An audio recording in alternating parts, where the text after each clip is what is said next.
Wolves versus Manchester United, August 1971.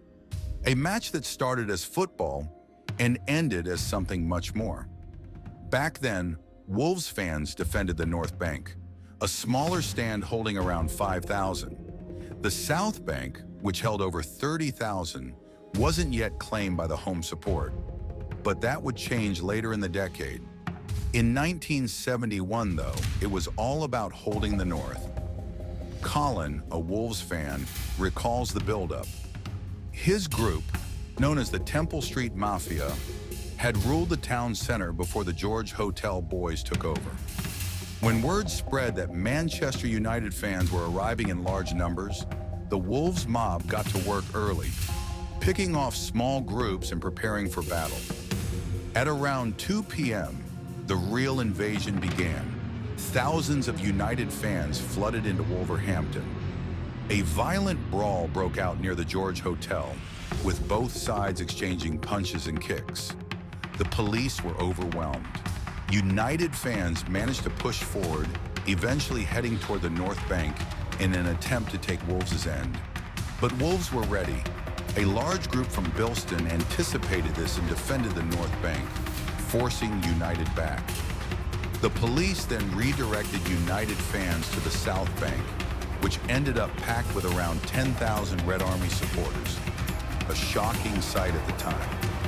Inside the stadium, the tension was electric. A few United fans pulled a cheeky move, pretending to be Wolves supporters, then switching scarves mid-pitch to rejoin the Red Army. The match itself ended 1-1, but it wasn't just the scoreline people remembered. Tony, a 17-year-old United fan, recalled the chaos from his side. He and his mates hitchhiked from Manchester and were ambushed early by a Wolves group near a church. They chased them off, only to walk into a second, larger ambush. But instead of running, Tony led a charge, and surprisingly, the Wolves mob retreated. Later in a Wolverhampton pub, United and Wolves fans drank peacefully for a while.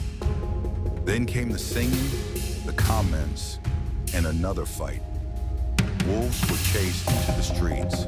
By now, the main United specials had arrived. Thousands of Reds marched through the town center chanting, "United, clap, clap, clap." Wolves mobs formed roadblocks, and another huge fight broke out near the George Hotel.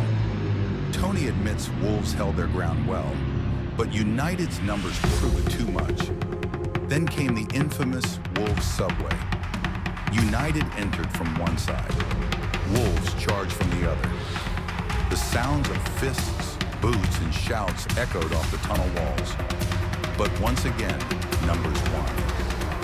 Wolves backed off. Inside the ground, the South Bank turned red. The North Bank, where Wolves fans stood, looked tiny in comparison. Pitch invasions happened, but memories of the match itself are vague for many. The real action happened in the streets. After the game, Wolves fans regrouped for revenge. But United, still in large numbers, took control. Shops were smashed. Fights continued through the town. The police just wanted them out. And most of them got free train rides back to Manchester without tickets. That day, Wolverhampton wasn't ready for what hit them. The Red Army didn't just come to watch. They came to invade. And in doing so, they cemented their fearsome reputation for the rest of the 1970s. Have your own memories of that day. Let us know in the comments. And if you enjoy real football stories like this, like, share, and subscribe.